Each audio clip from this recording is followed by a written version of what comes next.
Michael Eisner. Saying his name in a theme park video is literally the equivalent of the free space on a bingo card. During his 2 decades at the helm of Disney, he completely changed the theme park industry. But where did the domino effect he started begin, and when did it end? Michael Eisner's theme park strategy was pretty simple. Beat the competition. If Disney could do what someone else did but better, it would be a success. And Eisner knew this from day one. Now, you're probably thinking to yourself, I know what he's about to talk about, Eisner saw the concept for Universal Studios Florida when he was at Paramount, and then he built Disney's MGM Studios to beat them to the punch. And you'd be right. Sort of. When I started working on this video, that was the impression I was under. Eisner had seen the concept, and before Universal could get the funding in place to announce the project, he had the Imagineers whip up MGM Studios in the vein of what he knew was coming. This is a story you'll see a lot online, but I realized in research that this story misses a lot of important context that may change how you look at it. But before we get into the confusion of that story, it's important to understand what Universal had experienced within themed entertainment. All the way back in 1915, Universal began letting visitors onto their lot to watch movies being made right in front of them. This obviously quickly fell apart once sound became part of the process in the 1930s. But 20 years after that, they started allowing third-party tour buses to come on the lot and, see the exterior sets when they were not being used. And this gave Universal executives an idea. What if they ran their own tour buses on the lot and, included a stop at the commissary?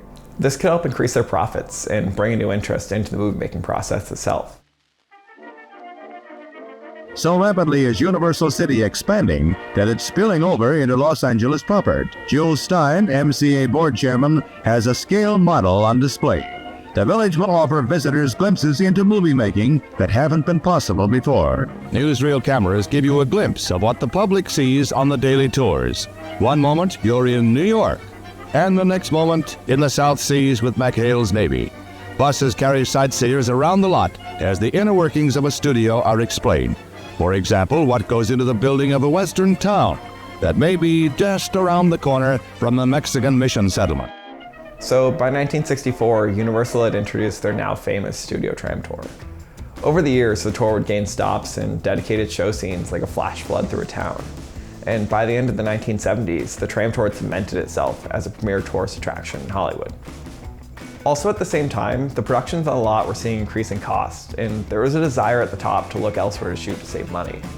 Central Florida had just been put on the map with the opening of the Walt Disney World Resort, and it was looking to bring new businesses to the area. Local and state governments really started courting Hollywood executives and offered strong tax incentives to bring productions to the swamps of Florida. Universal saw this as a unique opportunity to not only build production spaces, but also an opportunity to bring in tourists from Walt Disney World to see their productions, just like they had done with their tram tour in Hollywood. The idea made a ton of sense, but the cost would still be prohibitive. Universal really wanted to find another studio to partner with, and so they ended up pitching their idea around to other companies. One of those companies was Paramount, where Michael Eisner served as president and COO. Eisner did sit in on this pitch and saw Universal's plans for a movie studio theme park hybrid. He knew. But here's where things get interesting. The studios Universal pitched to all ended up passing on splitting the cost of the project by 1979. Universal then in November confirmed the rumors of the pitch in the Sentinel Star, making their intentions public, even though they didn't have the funding in place to start building. They shared the location for the project, which is actually where the park sits today. They described the project as a tourist attraction along the lines of its Universal Studio operation, where old movie sets are visited by tourists, and sometimes used for making motion pictures. They noted the company is anxious to move ahead, but could not predict when construction might start. Then Governor Bob Graham was quoted as saying, "This project has the potential to be a significant addition to the Florida economy." Little did he know what this announcement was set in motion. But on the ground, there wasn't much motion. Universal struggled to greenlight the project internally and get the proper budgets in place. Barry Upson, who was leading the creative on the project, said, "The question of whether tourists will accept the experience knowing that it's not a long-lived studio sitting there is a question that needs to be answered before the decision is made to go ahead with the project." By 1984, the project was still stagnant, even with support coming from the state of Florida to assist in all the road work that would be needed to accommodate the attraction. Universal publicist Herb Steinberg was publicly saying that there is no progress to announce the park, either forward or backward. The company had previously explained that the delays were due to wanting to assess the effects of Epcot on the tourism market during its first year. But by this point, Epcot was open for 19 months. Meanwhile, over at Disney, there was a shakeup in leadership. Then Disney CEO Ron Miller resigned under pressure from the board after a roller coaster of an 18-month tenure that saw the construction of Epcot go wildly over budget, and the company ended up having to fight off hostile takeovers from corporate raiders. Disney, for the first time ever, would end up looking outside the company and end up bringing in Michael Eisner from Paramount. The same Michael Eisner who happened to sit in on Universal's pitch a few years back. And it's the beginning of a new era. The first meeting I had with these gentlemen, they said, "Dick, we want to meet each and every one of your people and shake all their hands." I said, "That might take a little while." But these guys, I've already got to know them. They're really dynamic people, creative people. But the thing I like most about them, they're just plain ordinary people. So please now, welcome Michael Eisner and his lovely wife Jane, and Frank Wells and his wife Luann.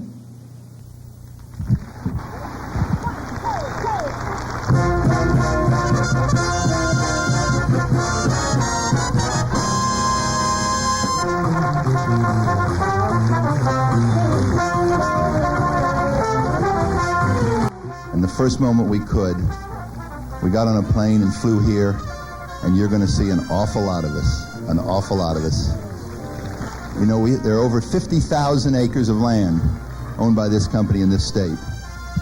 We may live in California, but a large part of our hearts and an awful lot of our time are going to be spent in Florida for the years ahead with this great company. Eisner didn't forget Universal's ideas and ambitions for Hollywood East, even as the project itself struggled. In fact, it was something he kept in the back of his mind as he took the reins of the Walt Disney Company. At this point in time, Disney's financials were in shambles, especially from the film and animation arm of the company.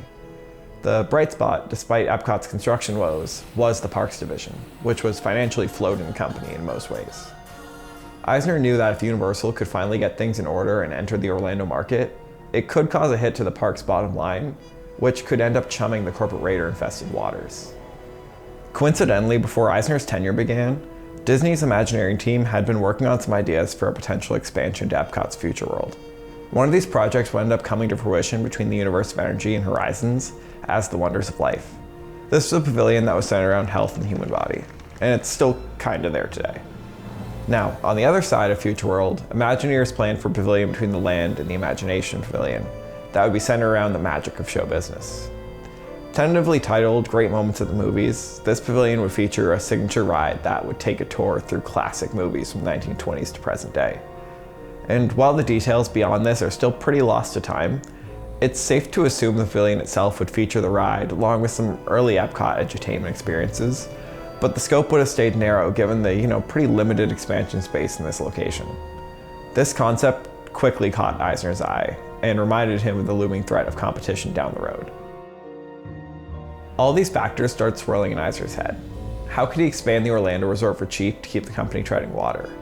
How could he keep production costs down while he was trying to reboot their film division? How could he keep the competition away? How could he beat Universal to the punch?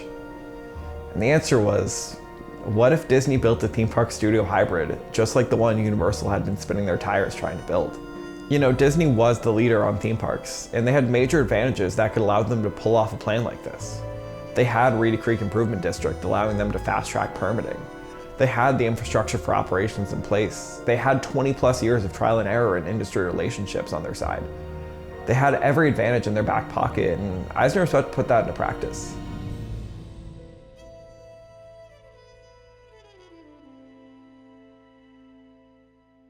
So by this point, the new park had become the first of Eisner's many, many pet projects.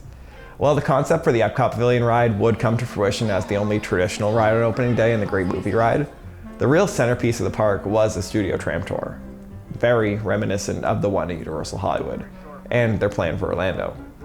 So, did Eisner take the idea for the park from Universal? Probably. Let's be honest here.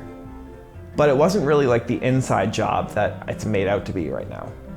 Eisner was a little bit more aware of the specifics and the plans because of his time at Paramount, but the public knew a lot more than I think it's made out to be. Regardless, at a shareholder meeting in 1985, Disney announced what was then to be called the Disney MGM Studio Tour. Referred to as a gated experience and not a theme park necessarily, it was sold as a new production studio for both live action and animated movies, while also allowing visitors to take a tour and learn the behind the scenes in the world of creating movies and television. Just like what Universal was promising. Great Moments at the Movies was also on the tour as one of the few unique experiences along the way. Beyond the tour, there would also be a few shows and restaurants that fit into the Hollywood theme, creating, ultimately, kind of a theme park. While Disney didn't announce a specific timeline for opening, it was clear that was because they were going full speed ahead. Construction began to take place almost immediately on a plot of land south of Epcot. Okay, everybody, now hold on to your hats for the last and most exciting destination. Well, here I am, 130 feet in the air atop the Disney MGM Studio Earful Tower to tell you about an exciting new movie studio being built right here at Walt Disney World. When the gates opened to guests in 1989, the Disney MGM Studios will give everyone the opportunity to really go behind the scenes and see how movies and TV shows are made.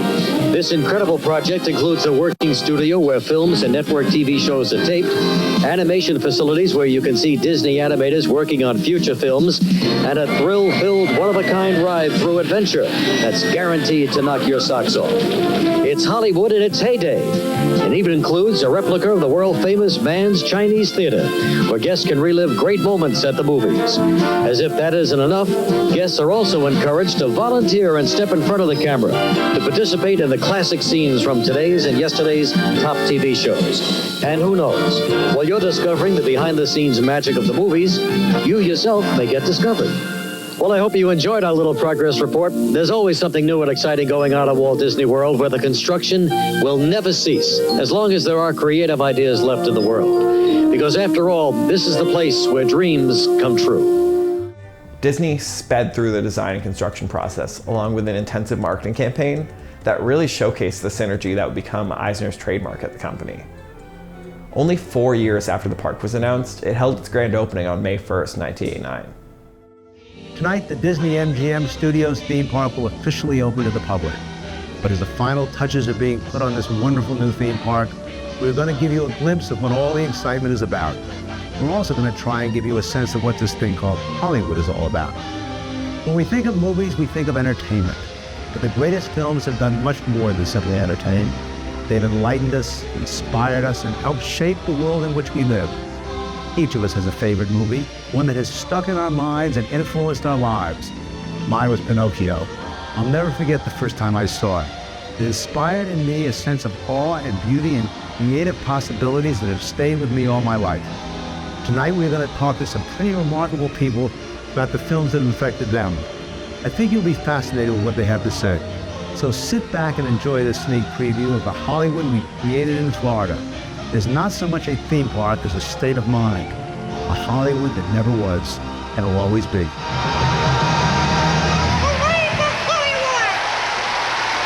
On behalf of the Walt Disney Company, I hereby declare the Disney MGM Studios theme park open. Let the magic begin. Jumping back to 1985, Universal was not happy with Disney borrowing their concepts for the park. Universal knew that even if they got the funding in place and started building that day, Disney would still be able to complete their park first. And they also knew that they couldn't build a second park in Orlando based mainly around a studio tour. So while Universal's legal team was trying their best to get back at Disney in the courtroom, Universal's creative team started getting back to the drawing board and brainstorming new ways to differentiate their park from what Disney was doing, while also maintaining their strengths as a company. Coincidentally, inside Universal, they were finishing up the design process on a new King Kong encounter on the Hollywood Tram Tour. Along with some Disney Imagineering legends, Universal had created a full-blown dark ride show scene in the middle of their tram tour, with one of the most impressive animatronics in the world. This gave Universal the confidence that they'd be able to compete with Disney and maybe even beat them at their own game. Universal saw the opportunity to build experiences like Kong separate from a studio tour and create a more traditional theme park with movie making at its core. This actually drew inspiration from some of the earliest days of theme parks, with rides like Peter Pan's Flight at Disneyland placing guests in the role of their favorite film's protagonist. This concept of ride the movies would become the new mantra for the park. Alongside their new creative partner, Steven Spielberg, this new concept took shape fast, with Universal announcing the beginning of construction on their new plan in 1986. The new park would still feature a small-scale tram tour of active sets and an overall movie-making angle, but at its core, the park would be centered around the rides and not the production spaces, unlike what Disney was building. But they were still able to take advantage of the hype around Hollywood East in MGM's announcement. Construction on Universal Studios Florida tried to follow the same speed as Disney MGM Studios, hoping to open the same year in 1989, and they ended up missing their goal, but only by a year, with Universal Studios Florida opening on June 7th, 1990.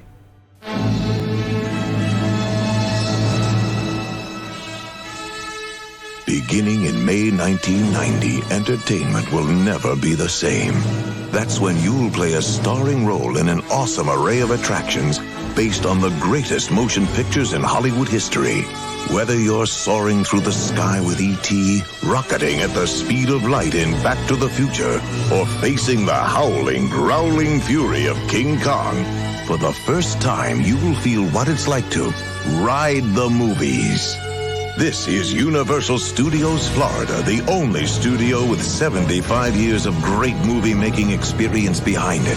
The only studio that will take your imagination and hold it captive for days on end.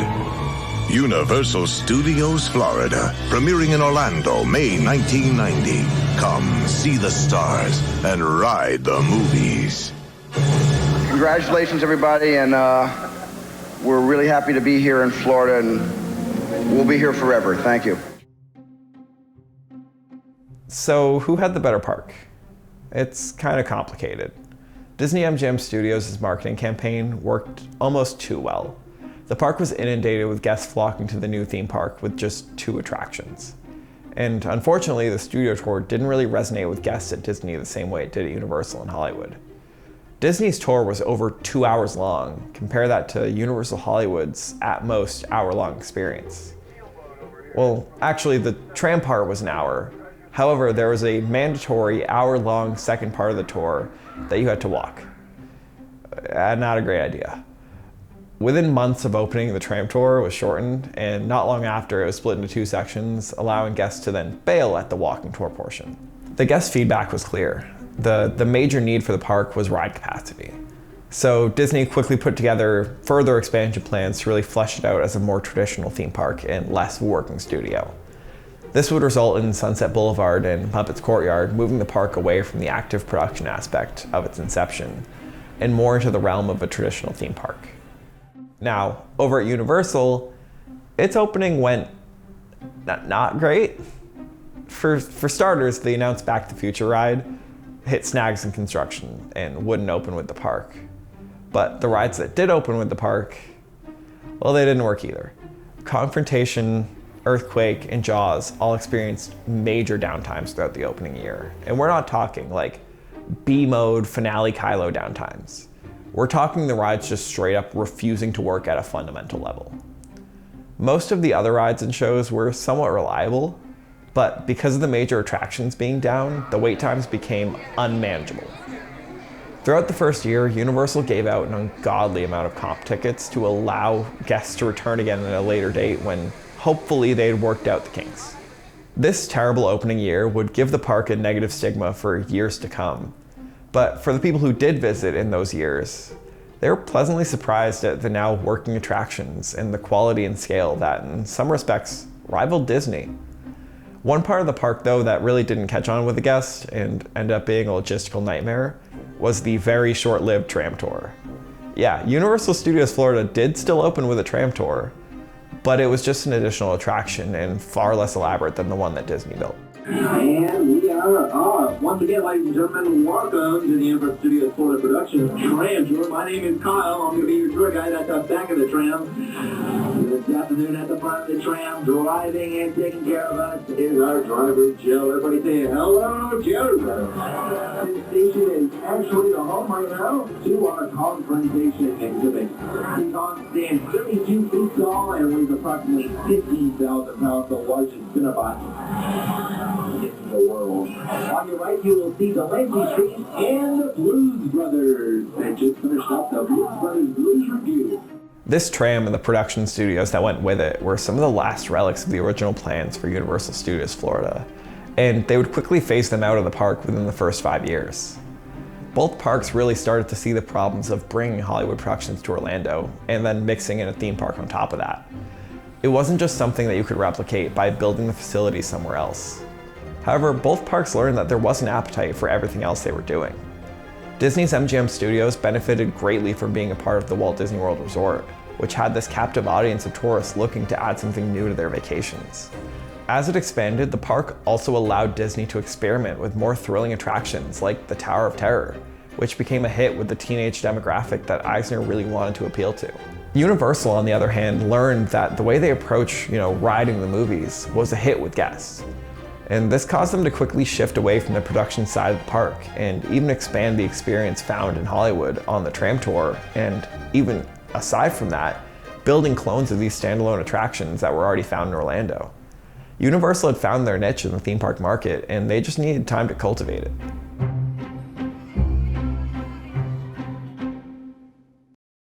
Okay, I know that was a lot, but I promise the dominoes do start falling a lot faster after this. But just to recap, Eisner's desire to ward off the competition created this testing ground park for Disney that expanded the resort for cheap. And then it also forced Universal to reinvent their plans for Universal Studios Florida, and they ended up going all in on Ride the Movies. That's already a lot of stuff just to come from one decision. So getting back on track, even with its faults, Disney's MGM Studios was an overall success. And this led to Eisner's next great idea. If they could successfully take someone else's idea and execute it at a Disney level once, why couldn't they just do it again? His second attempt at this had also been a hit with Pleasure Island at Downtown Disney, which ended up taking a huge chunk out of Church Street Station's business. And so later, Eisner turned his eyes down I-4 in Busch Gardens, Tampa. This place is unusual. Do you know why? It's where wild things go. Where wild things go. They come from far away to be wild for a day. Where wild things go. Where wild things go.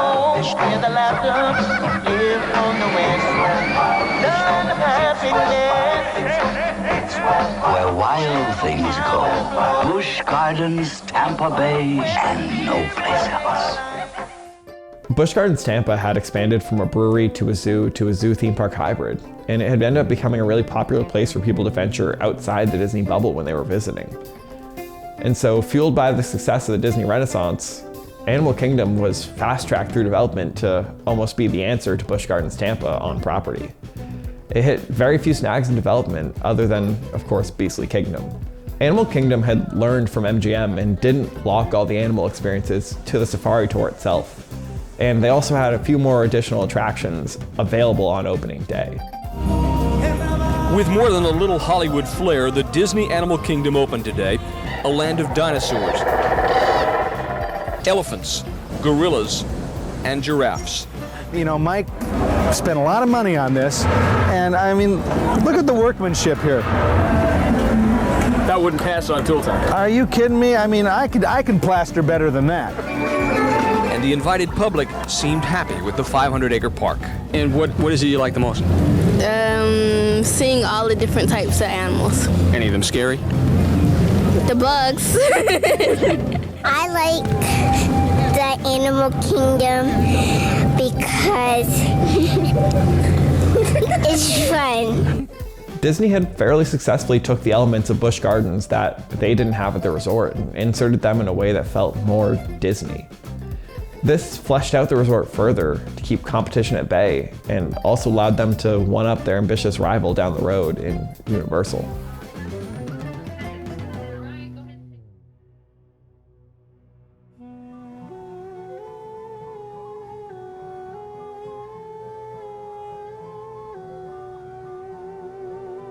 Over at Universal, they'd realized they found a formula to successfully build a theme park with Ride the Movies.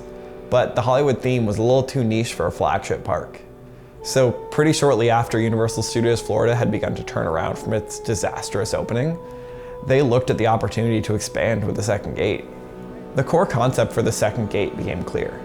It was all about Ride the Literature.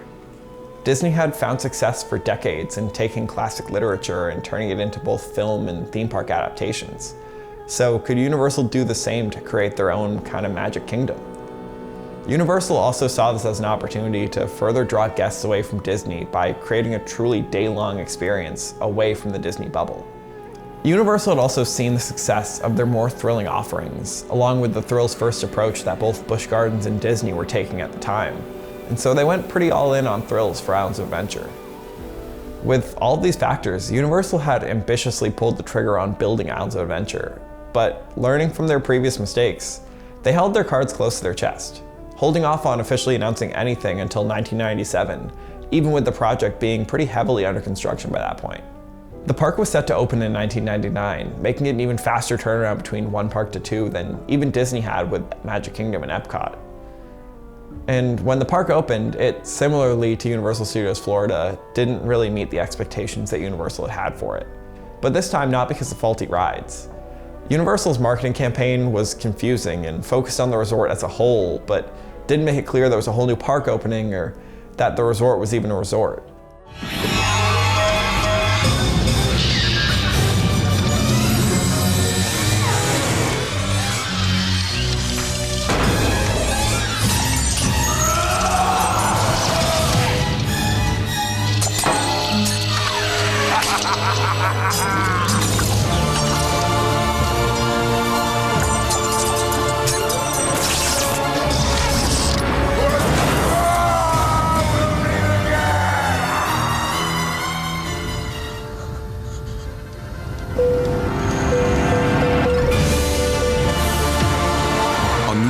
Of theme parks, resorts, and nightlife, Universal Studios Escape.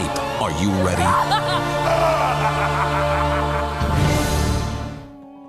This, combined with being overshadowed yet again by Disney, made Islands of Adventure another slow burn of a park, not really growing in attendance substantially until 2002.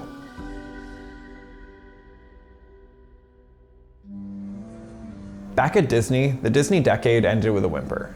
Following the death of his right-hand man, Eisner became much more risk-averse than he was at the beginning of his tenure.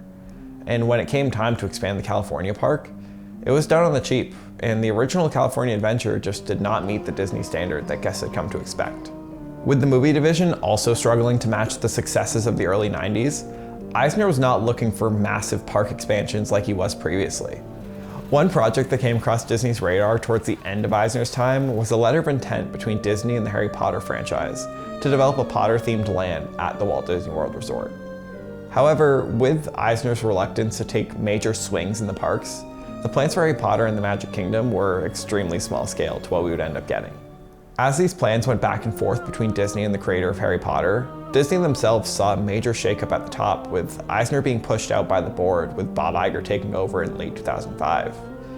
With this turmoil and lack of creative vision for the Potterland, the creator looked for a new partner who would be willing to give them more creative control and truly take a risk on a new immersive idea.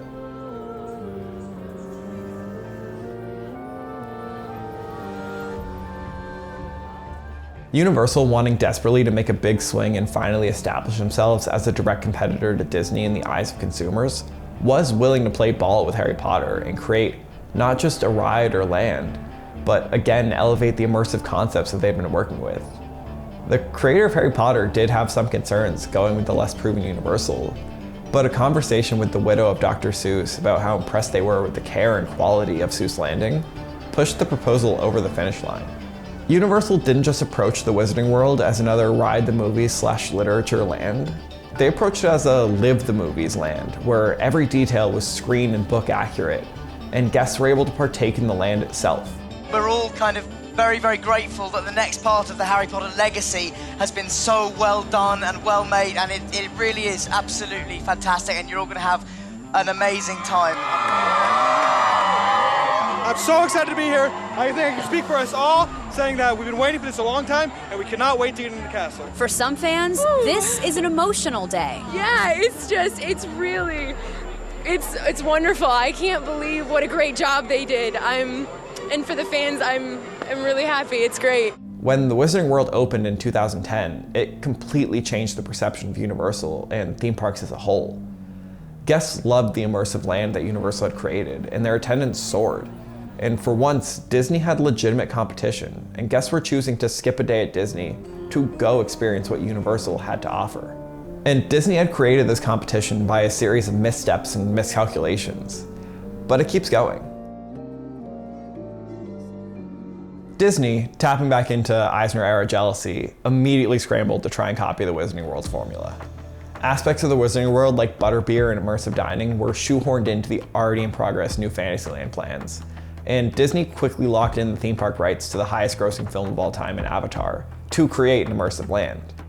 Disney came to me and said, we want to take your movie and turn it into a land, not a ride, a land, a place to go and be and smell and walk through and experience and have it surround you. Pandora is Disney's answer to stiff competition from other theme parks, like Universal's Wizarding World of Harry Potter.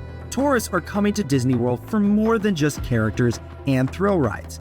Guests want new worlds, parks that make them feel like they're in the movies they love. This really was the first time that the public perceived Disney as trying to recreate a competitor's success, even though they had a long history of, borrowing ideas. While Disney was putting the finishing touches on Pandora, they announced their biggest immersive land ever in Star Wars Galaxy's Edge, which promised the same level of interactivity and storytelling as the Wizarding Worlds. We're creating a jaw-dropping new world that represents our largest single-themed land expansion ever. I cannot wait to show this to all of you. Star Wars Galaxy's Edge is the most immersive themed land that Walt Disney Imagineering has ever built. We're really adding so many layers of details to everything we build that all the Star Wars stories that you know and love will come to life. Now, whether or not Disney has managed to succeed at any of these attempts to recapture the magic of the Wizarding World can be argued to no end, as we're still seeing them chase this concept to this day. They're going to build the first Monsters, Inc. land in a Disney park. That's right, everybody. And it's coming to Disney's Hollywood Studios.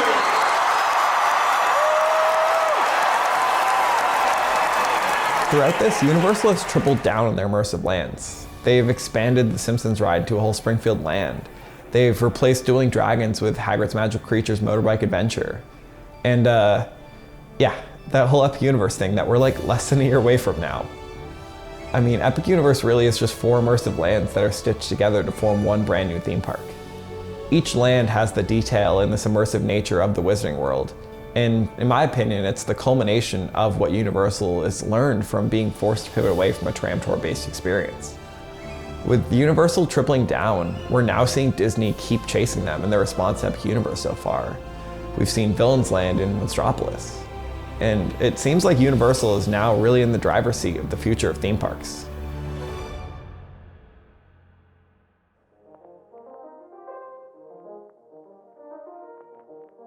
Okay, so I know that was a lot of history of how every major shift in the theme parks since the 80s can be traced back to Michael Eisner's desire to beat the competition at their own game. But what if Eisner didn't take this approach? What could the Orlando theme park market look like today?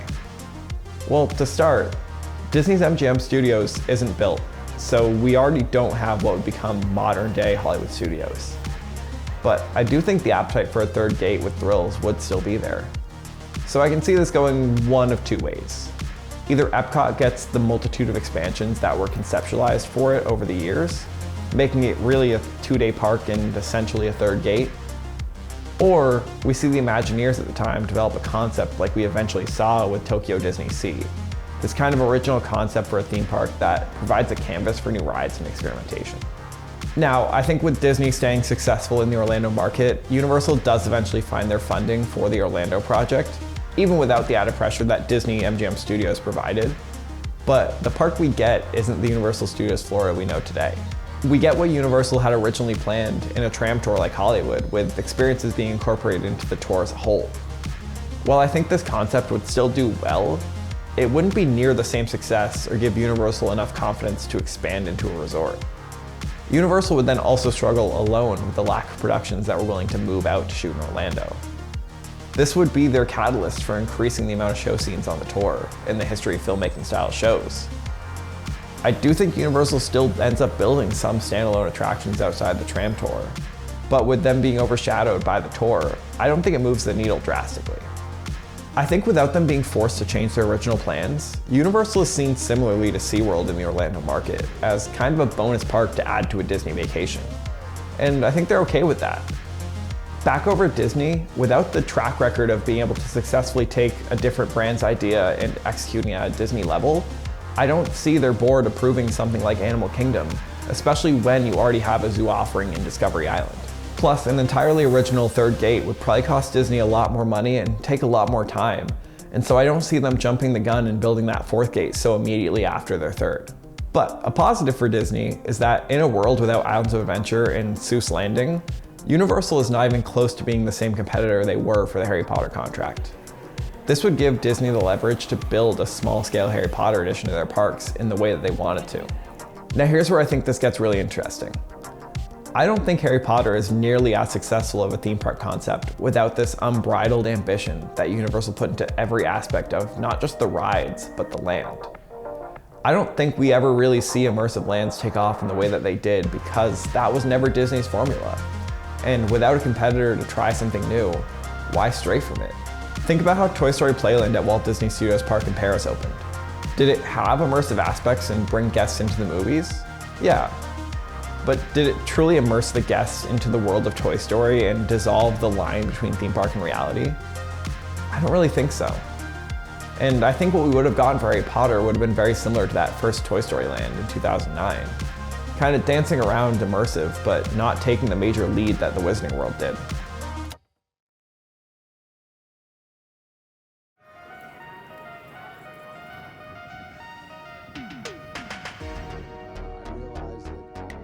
Eisner's jealousy and goal to destroy the competition before they could even start building created a domino effect that has had unimaginable changes to the theme park industry.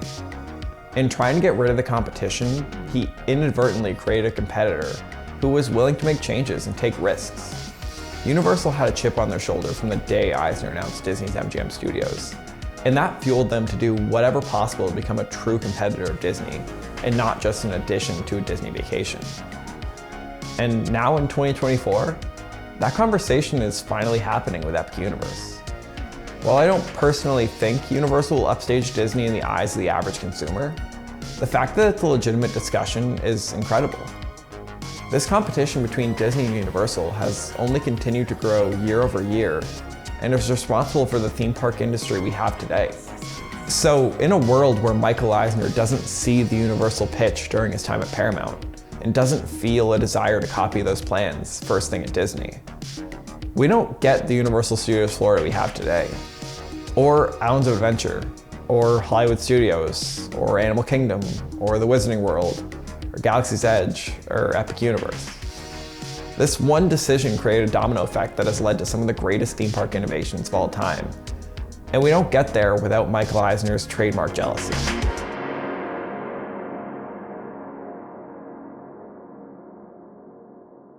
Why do you think Disney is such a magnet for criticism and controversy? Well, I think because we're competing with NBC. That's probably our first big problem.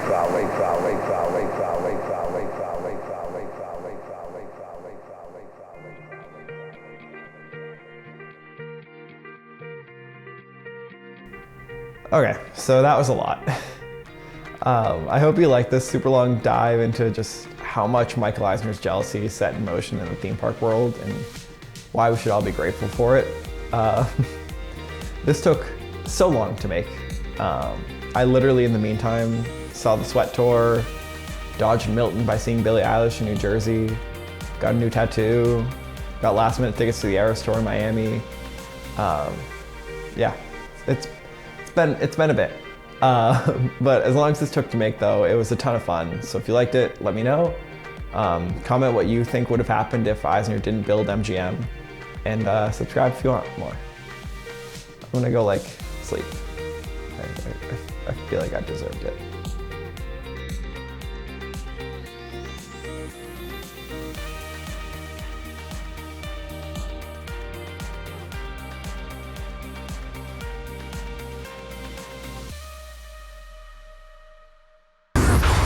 Time traveling can sure make you hungry, but look out! She's okay. She just needs a few more skating lessons. Everybody inside, show's over.